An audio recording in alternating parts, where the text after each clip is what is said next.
오늘 말씀의 제목을 따라해 보시겠습니다. 사랑과 낮아짐의 성탄. 네, 오늘 우리 꿈땅 우리 유치부 우리 어린이들 아직까지는 너무 예쁘게 예배를 잘 드리고 있어 너무 목사님이 예쁘고 칭찬해요. 끝까지 예배 잘 들릴 수 있죠? 네, 우리 꿈땅 우리 어린이들한테 목사님이 물어볼게요. 오늘 무슨 날이에요?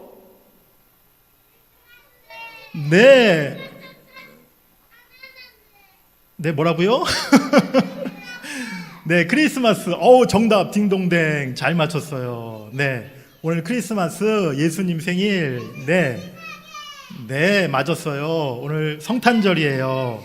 오늘은 우리 하나님의 아들이신 우리 예수님께서 우리 인간의 몸으로 이 땅에 태어나신 성탄절이에요. 예수님은 하나님의 아들이시고 가장 존귀하시고 높으신 분이신데 이 땅에 우리 인간과 똑같은 모습으로 가장 낮은 모습으로 이 땅에 오신 것이죠. 네, 우리 꿈땅 어린이들을 위해서 우리 예수님 탄생 이야기 영상을 준비했습니다. 우리 꿈땅 어린이들 영상 잘 보시고 목사님이 퀴즈 낼 거예요. 퀴즈 영상 다 본 다음에 우리 영상을 함께 보시겠습니다. 어느 날 로마 제국의 아구스도 황제가 전국에 호정령을 내렸어요. 호정령? 이보게 호정령이 대체 뭐길래 사람들이 이렇게 수근수근거리고 있나? 각자 자기가 태어난 고향에 가서 내가 이 지역 이 집안 출신입니다. 정확히 등록을 하고 오라는 게야. 그런데 그걸 갑자기 왜 시키는 건가? 아유, 이 답답한 사람아. 그걸 몰라서 묻나? 이참에 인구를 제대로 조사해서 그만큼 세금을 따박따박 거두어드리겠다. 이거 아니겠는가? 에휴, 먹고 살기도 바쁜데 언제 고향까지 다녀오나? 로마 제국의 지배를 받던 이스라엘 사람들도 황제의 명령에 따라야 했어요. 요셉과 마리아도 마찬가지였죠. 부부는 이제 곧 아기가 태어날 날을 기다리고 있었어요. 이보게 요셉, 자네는 고향이 어디라고 했지? 예. 다윗 왕께서 태어나신 베들레헴이 제 고향입니다. 마리아와 내일 아침 일찍 떠나려고요. 아니, 아이가 언제 나올지 모르는데 그 먼 곳을 같이 간다고? 그렇다고 혼자 남겨둘 수 있나요?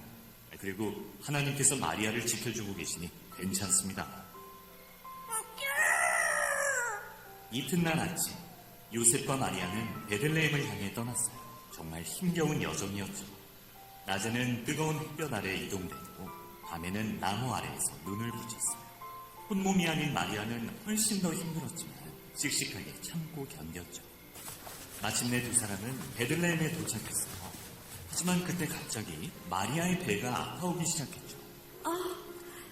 요새 금방이라도 아기가 태어날 것 같아요. 놀란 요셉은 허겁지겁 여관을 찾기 시작했어요. 지금 빈 방이 있습니까? 제 아내가 아기를 낳으려고 합니다. 여관이란 여관마다 이렇게 다급하게 물어봤지만 빈 방 없으나 돌아가시오. 그 호정령인지 뭔지 때문에 남아있는 방이 없다오. 야속하게도 마리아가 들어갈 방이 없었어요. 그렇게 한참을 수소문하고 있는데 한 여관 주인이 이렇게 말했어요. 빈 방은 남아있지 않소만 그 사정이 딱하군요. 정 그렇다면 요 뒤에 안간이라도 들어가시겠소? 요셉은 순간 당황했어요. 말들이 먹고 자는 더러운 마구간에서 아기를, 그것도 구세주가 되실 분을 낳는다는 게 망설여질 수밖에요. 하지만 마리아에겐 더 이상 시간이 없었어요. 요셉, 지금 상황에는 어떤 곳이든 감사해야죠. 저곳으로 가요. 건초를 깔고 급한 대로 정리해봤지만 마구간은 정말 누추한 곳이었어요. 그곳에 마리아가 몸을 누이고 잠시 후 그 냄새나고 지저분한 마구간에서 드디어 하나님께서 약속하신 왕이 탄생하셨어요. 비록 아기를 낳을 요람조차 없어 말 먹이통에 누워있는 아기였지만 마리아와 요셉은 아기에게서 하나님의 영광을 느낄 수 있었어요. 두 사람은 기쁨의 눈물을 흘렸답니다. 네, 우리 어린이들 특별히 잘 보셨나요? 자, 목사님이 퀴즈 내겠습니다. 자, 오늘 예수님이 어느 마을에서 태어났을까요? 네? 뱃속? 네. 어느 마을? 네. 마을 이름. 예루살렘 땡인데, 네. 네, 우리 어른들이 또 학생들이, 우리 학생들 그러면 중고등부 학생들, 네, 예수님이 어느 마을에 태어나셨어요? 네, 우리 문열이가 맞췄어요. 네, 베들레헴, 요셉의 고향이었던 베들레헴에서 예수님이 탄생하셨어요. 그렇다면 베들레헴, 그 어느 곳에서, 장소, 구체적인 장소, 예수님이 어디서 태어나셨다고요? 네, 방금 만화를 보니까 예수님이 마구간에서 태어나셨다라고 얘기를 해주고 있어요. 그런데 사실 우리 어른 장년 성도님들도 흔히 우리가 예수님께서 태어나신 곳이 베들레헴 마구간 이렇게 알고 있는데, 사실은 성경을 복음서를 우리가 읽어보면 베들레헴에서 예수님이 태어나신 것은 분명하지만 마구간에서 태어났다라는 그런 말씀은 성경에 없습니다. 네, 말은 당시 사실은 유대인들 보통 일반 백성들이 키울 수 없는 그런 동물이었거든요. 그러니까 말은 당시에 왕족이나 귀족들, 아주 높은 지위에 있는 사람들이나 키울 수 있는, 사용할 수 있는 가축이었고, 일반 사실은 백성들은 대부분 양, 염소 이런 가축들을 키울 수밖에 없었죠. 네, 사진 한번 보여주시기 바랍니다. 우리 당시 유대인들의 주택이 일반적으로 어떻게 되어 있었냐? 네, 복층 구조로 되어 있었어요. 요즘으로 말하면. 그래서 이제 사람들이 이제 거주하는 장소는 2층, 위층에 있었고, 그 아래층에 뭐 아궁이라든지 또 가축들이 머무를 수 있는, 가축들을 키우는 그런 가축 우리가 이렇게 주택 안에 함께 있었다는 것입니다. 그래서 오늘 예수님이 태어나신 장소는 정확하게 구체적으로 말하면 바로 양이나 염소, 가축을 키우는 그러한 우리, 거기서 예수님이 태어나셨다라고 우리가 생각할 수 있는 것이죠. 분명한 것은 예수님이 탄생하실 때 가축들의 먹이통인 그 구유에 예수님이 누이셨고, 가축들의 먹이였던 꼴 위에서 예수님께서 잠을 주무셨다는 것입니다. 오늘 예수님이 이 땅에 오신 모습은 너무나 낮고 천한 모습으로 이 땅에 태어나셨다는 것을 우리가 다시 한번 깨닫게 되는 것이죠. 하지만 그토록 가장 낮은 모습으로 오신 예수님께 천사들과 동방박사들과 목자들은요, 찬송과 경배를 올려드렸어요. 그리고 오늘 우리는 성탄절을 맞이해서 우리의 모든 경배와 찬송과 영광을 우리 예수님께 오늘 올려드리고 있는 줄 믿습니다. 가장 낮은 자리에 오신 예수님께서 가장 높임을 받고 계신다는 것이죠. 마태복음 23장 12절 말씀에 보면 누구든지 자기를 높이는 자는 낮아지고 누구든지 자기를 낮추는 자는 높아지리라 라고 예수님이 말씀하셨습니다. 세상 사람들의 낮아짐은요, 대부분 다 조건적이고 가식적이고 일시적인 경우가 대부분이에요. 세상 정치인들의 모습을 보면 우리가 금방 알 수 있지 않습니까? 그들의 낮아짐이 진심입니까? 거의 그렇지가 않죠. 다 가식적이고 단순간 표를 받기 위한 그런 모습들 아니겠습니까? 그런데 우리 예수님의 낮아지심은 그런 모습이 아니었다는 거예요. 우리 예수님은 하늘 보좌를 버리시고 이 땅에 낮고 천한 모습으로 오셨습니다. 우리 하나님이 인간이 되신 거예요. 우리 죄를 대신 지시기 위해서 죄인이 되어 주셨습니다. 끝내 사형수의 신분이 되셔서 십자가에 달려 죽기까지 우리 예수님은 낮아지신 줄 믿습니다. 오늘 예수님의 이 낮아지심은 이 세상에서는 찾아볼 수 없는 진정한 낮아짐이요, 또 죄인된 우리를 향하신 하나님의 놀라운 사랑이라는 것을 우리가 깨달아야 될 줄 믿습니다. 우리 요한일서 4장 9절 말씀을 같이 한번 읽어보시겠습니다. 하나님의 사랑이 우리에게 이렇게 나타난 바 되었으니 하나님이 자기의 독생자를 세상에 보내심은 그로 말미암아 우리를 살리려 하심이라. 아멘. 예수님의 탄생에서 또 예수님의 십자가 죽으심에서 우리를 향하신 하나님의 그 놀라운 사랑을 우리가 발견해야 될 줄 믿습니다. 오늘 사도 바울은 빌립보서 우리가 함께 읽었던 본문에서 바로 이 예수님의 낮아지심과 사랑에 대해서 우리에게 말씀해 주고 있어요. 오늘 성탄절을 맞이해서 예수님의 성탄이 우리에게 보여주고 계시는 낮아짐과 사랑의 의미를 우리가 깨닫고 우리도 주를 본받아 살아갈 수 있게 되기를 주의 이름으로 간절히 축복합니다. 우리 첫 번째로 따라해 보시겠습니다. 그리스도인의 교회 생활. 빌립보 교회는 사도 바울이 선교 사역을 시작할 때부터 로마 감옥에 갇혀 지금 편지를 보내고 있는 이 순간까지 늘 바울을 도와서 기도하고 함께 동역하고 바울의 고난에게까지 동참했던 그런 귀한 교회였어요. 사도 바울은 사랑하는 빌립보 교회 성도들에게 그리스도인들의 신앙생활이 또한 교회 생활이 어떠해야 하는가를 오늘 말씀해 주고 있습니다. 우리 본문 1절 말씀을 다시 한번 같이 읽어보시겠습니다. 시작. 그러므로 그리스도 안에 무슨 권면이나 사랑의 무슨 위로나 성령의 무슨 교제나 긍휼이나 자비가 있거든. 바울은 먼저 빌립보 교회 성도들에게 너희 교회 안에 지금 권면과 사랑의 위로와 성령의 교제와 긍휼과 자비가 있습니까? 라고 이렇게 묻고 있어요. 오늘 여러분들에게 제가 같은 질문을 드리겠습니다. 지금 우리 안에 또 우리 동문교회 안에 진심 어린 권면 또 사랑의 위로 성령의 교제 긍휼과 자비함이 우리 안에 있습니까? 나와 가까운 몇몇 그런 성도들과의 관계 속에서만 이런 모습이 있어서는 안 된다는 거예요. 우리 모든 성도들과의 관계 속에서 또 우리 교회 전체 모습 속에서 이러한 아름다운 교회 공동체의 모습이 나타나야 될 줄 믿습니다. 사도 바울은 교회 안에 이러한 모습이 있으려면 필요한 것이 무엇인가? 그 전제 조건에 대해서 이어지는 2절부터 4절에 말씀해 주고 있어요. 첫 번째는 같은 사랑, 한 마음을 품으라 라는 것이고요. 두 번째는 겸손한 마음으로 자기보다 다른 형제들, 다른 성도들을 더 높게 여기라 라는 그러한 권면의 말씀인 것이죠. 사랑과 겸손의 마음을 갖는 것이 올바른 그리스도인의 교회 생활이요 신앙 생활임을 오늘 우리에게 말씀해 주고 있는 줄 믿습니다. 우리 두 번째로 따라해 보시겠습니다. 사랑으로 오신 예수님. 사도 바울은 이렇게 그리스도의 신앙생활이 어떠해야 되는지를 우리에게 말씀해 주면서 구체적으로 사랑과 겸손의 모습이 어떠한 형태로 나타나야 되는지 바로 예수님의 일생을 예로 들어서 그 예수님을 모범으로 삼아야 된다라고 말씀해 주고 있습니다.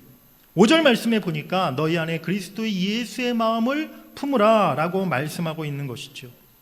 그리고 계속해서 6절부터 11절 사이에 예수님의 공생의 모든 사역과 예수님의 이 땅에 오셔서 살아가셨던 그 일생 전체를 크게 세 부문으로 나누어 말씀해 주고 있어요. 첫 번째는 6절과 7절에 예수님의 성육신을 말씀하고 있고요. 두 번째는 8절 말씀에 예수님의 십자가의 죽으심에 대해서, 또 9절부터 11절에는 예수님이 부활하시고 승천하셔서 영광을 받으시고 하늘 보좌에 오르신 것을 설명하고 있습니다. 이 땅에 인간의 몸으로 오신 예수님의 일생을 한마디로 요약하면 바로 사랑과 낮아짐이었다라고 오늘 사도 바울이 우리에게 말씀해 주고 있다는 것입니다. 우리들을 너무나 사랑하셔서 하나님의 아들이시자 하나님과 동등된 분이셨던 예수 그리스도께서 모든 것을 다 버리시고 자신이 만드신 그 연약하고 보잘것없는 인간의 모습으로 이 땅에 내려오셨다는 거예요. 우리 인간들이 겪는 아픔과 고통과 슬픔과 눈물을 몸소 겪으시고 함께 나누시기 위해서 하나님께서 친히 우리 인간의 모습으로 이 땅에 오신 줄 믿습니다. 그리고 우리가 받아야 할 그 모든 죄의 형벌을 대신 받으시기 위해서 십자가 고난 받으시고 우리를 대신하여 십자가에 죽으셨다는 것이죠. 이 모든 것은 오직 한 가지 이유였습니다. 우리를 하나님께서 너무도 사랑하셨기 때문인 것이죠.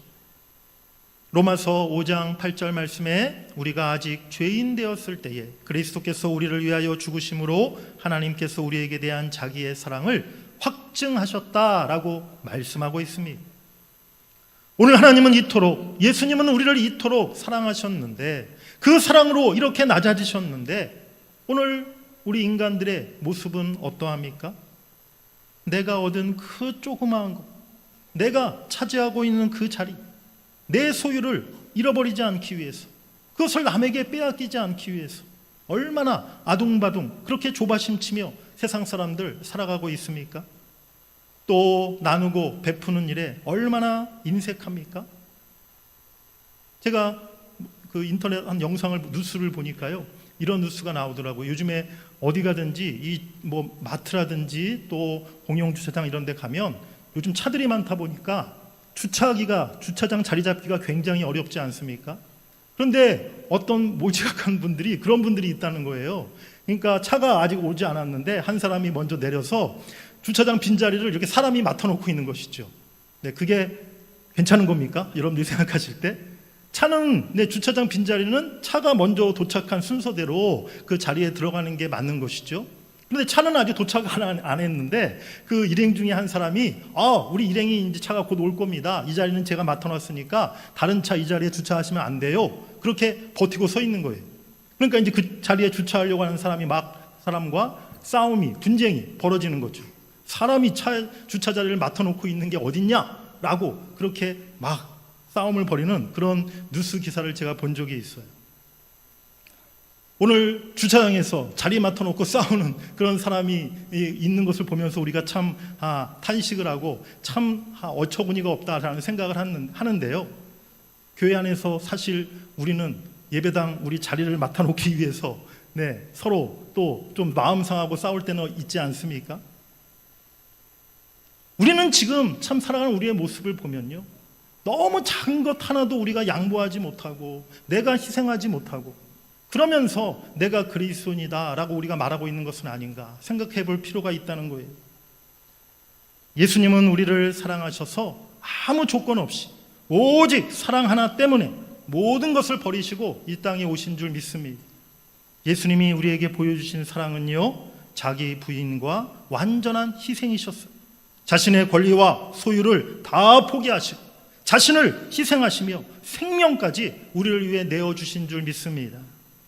오늘 우리 안에 성탄절을 맞이해서 예수님이 우리에게 보여주신 또 우리에게 베풀어 주신 그 그리스도의 사랑이 우리 안에도 가득할 수 있기를 간절히 바랍니다. 무엇보다 우리 교회가 이 그리스도의 사랑으로 충만하여서 언제나 한 마음 한 뜻을 이루어가는 우리 동문교회 될 수 있기를 간절히 바랍니다. 성탄을 맞이해서 사랑하는 여러분들 가정과 여러분들의 삶의 모든 터전 가운데 그리스도의 사랑이 충만하고 그 사랑이 넘쳐 흐르기를 주의 이름으로 간절히 축원합니다. 우리 따라해 보시겠습니다. 낮아짐으로 오신 예수님. 이처럼 예수님은 인간의 모습 가운데서도 가장 낮고 천한 모습으로 이 땅에 오셨어요.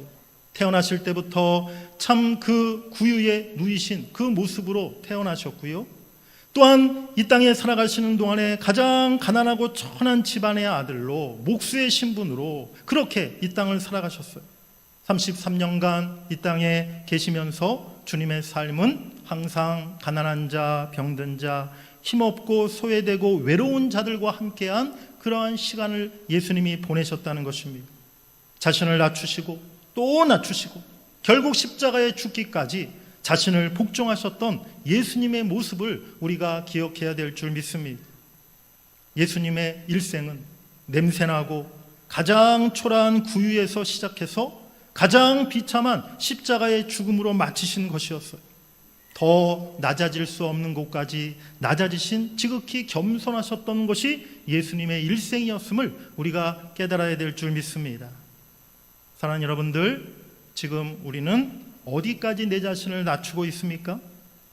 예수님이 몸소 우리에게 가르쳐 주신 진정한 낮아짐은요, 내 자신을 버리고 낮은 곳으로 내려가는 것입니다.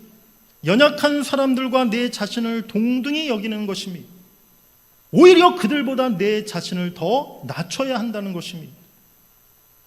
사실 저나 여러분들, 우리 성도님들이 세상에서 그렇게 높은 위치에 있는 것은 아니죠. 제가 우리 교단의 무슨 총회장도 아니고 노회장도 아니고, 여러분들도 무슨 큰 회사의 사장님들도 아니시고 국회의원도 아니시고, 저나 여러분들이나 세상에서 그렇게 높은 우리가 위치, 높은 자리에 있는 것은 아니에요. 그래서 우리가 어디 가서 나를 자랑하고 내세우고 우리가 그렇게 교만을 떨 그런 모습은 우리에게 없습니다. 그래서 우리는 늘 스스로 위안을 삼는 거죠. 나는 어디 가서 내 자신을 자랑하고 나는 자만하고 교만한 그런 사람이 아니야. 나는 그럴 것도 갖고 있지도 않아. 라고 우리가 생각해요. 하지만 우리가 생각하는 것보다 우리가 더 낮아져야 된다는 거예요. 더 낮은 곳에 우리가 처할 줄 알아야 한다는 것입니다. 예수님의 모습을 생각하면 예수님은 우리를 위해 죽기까지 낮아지셨는데 우리가 뭘 좀 했다고 해서 주님, 저는요 충분히 이 정도면 겸손한 사람이에요. 저는 많이 낮추고 이미 많이 섬기고 많이 희생을 해왔습니다. 그렇게 어떻게 우리가 주님 앞에 얘기할 수 있겠습니까? 우리의 마음이 낮아지고 더 겸손해질 때 비로소 우리 눈에 연약하고 소외당하고 우리에게 도움을 필요로 하는 그런 사람들의 모습이 우리 눈에 보이게 된다는 것을 우리가 깨달아야 될 줄 믿습니다. 그들을 향한 사랑과 긍휼의 마음을 우리가 비로소 품게 된다는 거예요. 베드로전서 3장 8절 말씀 우리 같이 읽어보시겠습니다. 마지막으로 말하노니 너희가 다 마음을 같이하여 동정하며 형제를 사랑하며 불쌍히 여기며 겸손하며. 아멘. 우리 동문교회 우리 모든 성도님들이 서로가 이런 마음을 가질 수 있기를 간절히 소망합니다. 성탄 설교를 준비하면서 담임 목사인 저부터 더 낮아지고 더 섬기는 그런 마음을, 또 그런 목회를 해야겠다라는 마음을 제가 갖게 되었어요. 사실 저도 스스로 생각하고 있었습니다. 그래도 내가 이 정도면 그래도 성도들에게 겸손한 목사 아닌가? 나는 별로 이렇게 권위적이지도 않고 그렇게 나를 자랑하고 내세우는 사람도 아닌데 이 정도면 나는 괜찮은 목사, 겸손한 목사가 아닌가? 라고 제가 스스로 생각하고 있었던 것 같아요. 그런데 성탄 설교를 준비하면서 오늘 빌립보서 2장 말씀을 다시 한번 제가 깊이 묵상하면서 그게 아니라는 것을 깨닫게 되었죠. 주님께서 말씀하시는 거예요. 아니다. 아직도 멀었다. 더 낮아져야 된다. 나는 죽기까지 낮아졌는데 지금 네가 뭘 했다고, 지금 네가 겸손하다고, 충분히 낮아졌다고 생각하느냐. 주님이 저에게 그렇게 말씀하시더라고요. 오늘 우리가 더 주님의 모습을 본받아서 더 낮은 곳에 내려갈 수 있기를 원합니다. 더 낮은 자가 될 수 있기를 원합니다. 낮아지고 섬기고 희생하는 것이 손해보는 것이 아닙니다. 창피하고 부끄러운 일이 아닙니다. 우리 예수님의 모습을 닮아가는 것임을 우리가 잊지 말아야 될 줄 믿습니다. 성탄에 우리 예수님을 생각하면서 바라보면서 무엇보다 예수님께서 이 땅에 가장 낮은 모습으로 오신 것처럼 우리도 낮아지고 더욱 섬길 수 있는 그런 그리스도인, 그런 성도가 될 수 있기를 주의 이름으로 간절히 축복합니다. 성탄의 중요한 의미는요, 바로 주님의 사랑과 낮아짐에 있는 줄 믿습니다. 성탄 속에서 우리가 그것을 발견해야만 한다는 것이죠. 예수님은 사랑과 겸손의 모습으로 이 땅에 오셨고 십자가에 죽으셨고 그로 인해서 큰 영광을 받으신 줄 믿습니다. 우리 한국교회와 오늘 우리 그리스도인들이 바로 우리 기독교의 이 근본인 사랑과 겸손함을 회복할 때에 우리 기독교가 세상으로부터 존귀함을 얻게 될 것이고 우리 사회와 이 세상을 변화시키며 불신자들을 전도할 수 있는 그 능력을 되찾게 될 줄 믿습니다. 먼저 우리들부터, 우리 동문교회부터 그 주님의 사랑과 겸손과 낮아짐의 모습을 본받을 수 있기를 원합니다. 예수님이 영광을 받으셨듯이 우리에게도 하나님께서 장차 큰 영광을 주실 것임을 여러분들이 기억하시길 바랍니다. 생각하건대 현재의 고난은 장차 우리에게 나타날 영광과 비교할 수 없도다. 이 땅에서 사랑을 베풀고 이 땅에서 희생하고 이 땅에서 섬기며 낮아졌던 그 사람에게 하나님 나라에서는 가장 하나님께서 큰 영광과 높임을 허락해 주실 줄 믿습니다. 오늘 성탄절을 맞이해서 우리 모두 예수님의 사랑과 겸손을 본받기를 원합니다. 서로 사랑하고 겸손히 섬기는 그리스도인이 되겠습니다. 그렇게 결심하는 귀한 은혜가 저와 여러분 모두에게 있기를 주의 이름으로 간절히 축원합니다.